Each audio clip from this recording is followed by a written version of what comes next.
All right, so we have the Chompi set up, and I want to do some like sound design using no external synthesizers, but instead just use whatever you can do in this. So this is the default sound.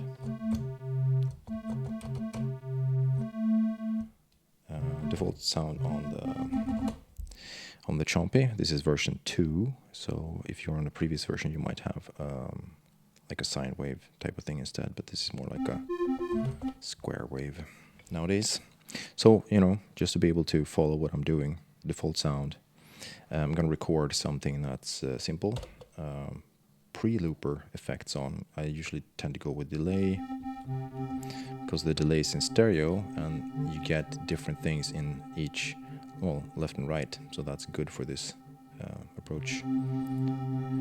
So I'm just gonna use something like this. I'm gonna turn up a little bit of saturation to get a little bit more broken sound, maybe actually wobble too, like this. So I'm gonna record something into the looper, arm that so that it waits for input, and then just play something.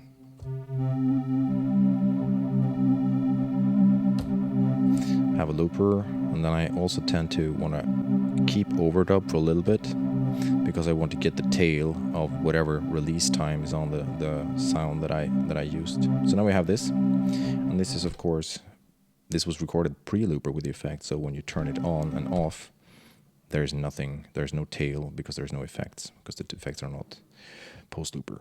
So this is what we have. This is the new sample that we have, right?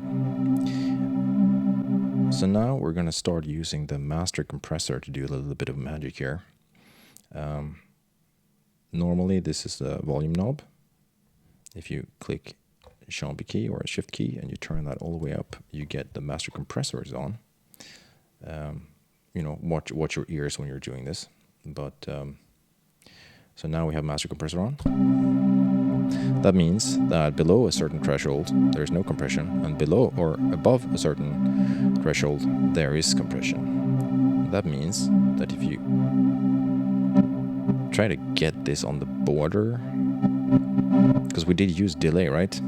So delay will add some differences in each left and right speaker, and so you will get some amplitude changes that will trigger the compressor or not. So this way we can get some strange, you know, well, you know, like stereo artifacts going on, which is fun, I think. I think we're gonna start to use some post looper effects as well, like the saturation, to get some more volume and more broken sound. You know, when you have shift and the saturation knob, the first little range seems to be more of a chorus, but if you go a little bit higher you get the wobble thing going on. There's no delay or reverb here. So I changed the volume so I can get onto the, you know, this border of the compressor limit, or the compressor threshold. There you go. Kind of. No? Oh, where is it?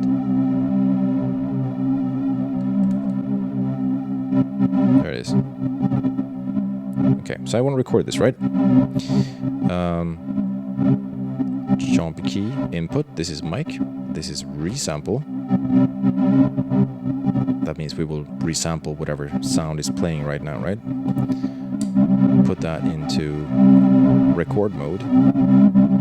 We actually get some of the live monitoring here that we hear as well, but record this.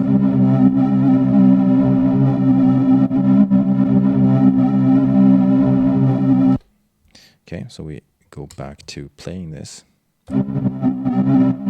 Yeah, but now we're actually fooled. We don't have this sound because we still have the master compressor on. Turn that compressor down. And as you hear, you don't really have that strange artifacts left and right, because that came from the master compressor, and the master compressor is actually placed after the resample engine or the resample input. So whatever the master compressor is doing, you can't catch that by the resampling, by this resample input. You have to go into the line in input, right? So we need a cable. Let's put the cable in.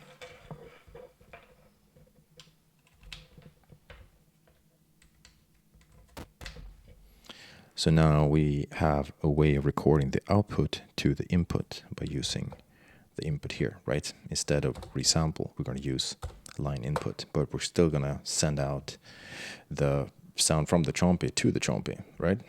So let's, still sounds like this. That's the looper that we have. We have also this sound that is sampled in the buffer, but we're not going to use that. We're going to use this. We're going to turn up the compressor again. Make sure that we are in line in mode.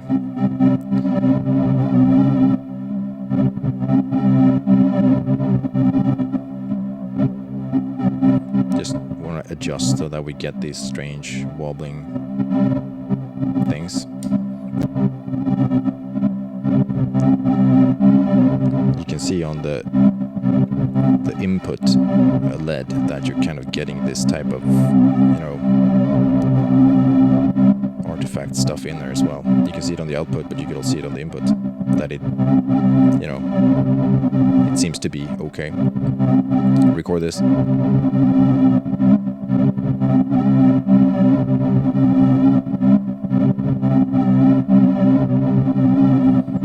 Good stuff. Turn the mask compressor back down again. Yep. I think we're going to do this one more time actually. I'm going to use this sound, turn up the volume a little bit. And that sample. Turn off the effects. Master compressor is off. So let's actually copy this from the buffer to the looper. Yeah, you also have to do that.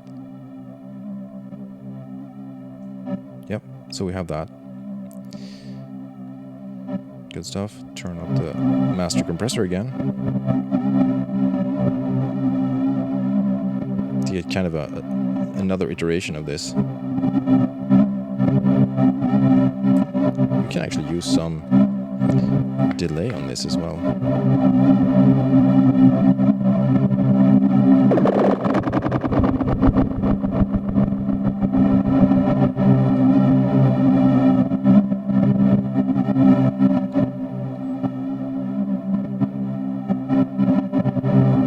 There we go. Make sure it's a line in, this. Record this again.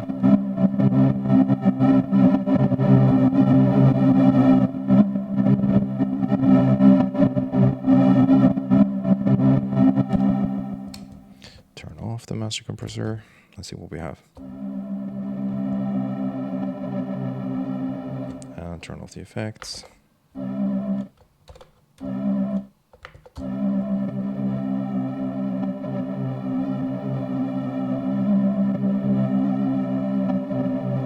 Yeah, we have some of that.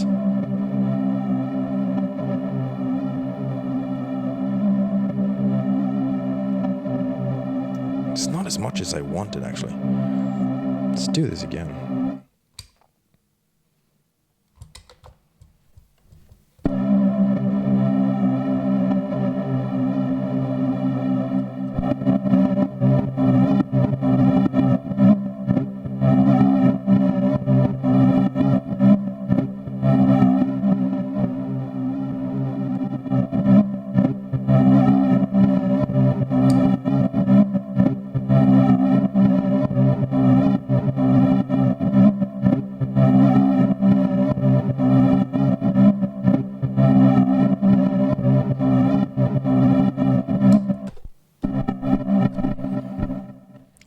Compressor.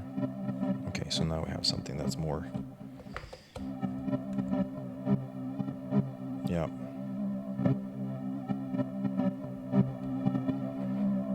This sounds more broken. Let's do this instead. Put the effects that we want.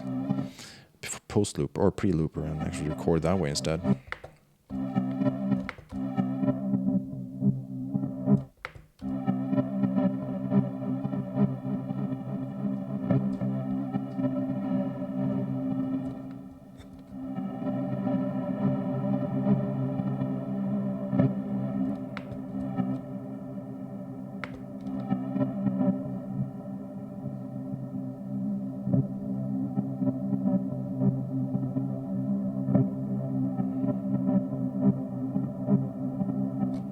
Yeah, that's good. And also maybe an octave down.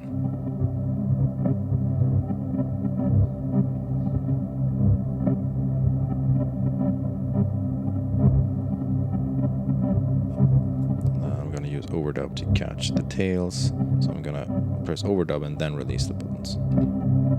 So now we're in overdub and then I release in case we have tail on. I just do that all the time. Cool. So now we have this,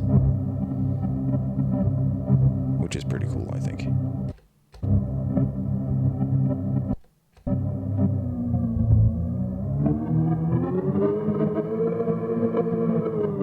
So we've done this by just resampling, but using the master compressor with the line out to the line in, instead of just using the resample engine, because that doesn't catch the compressor.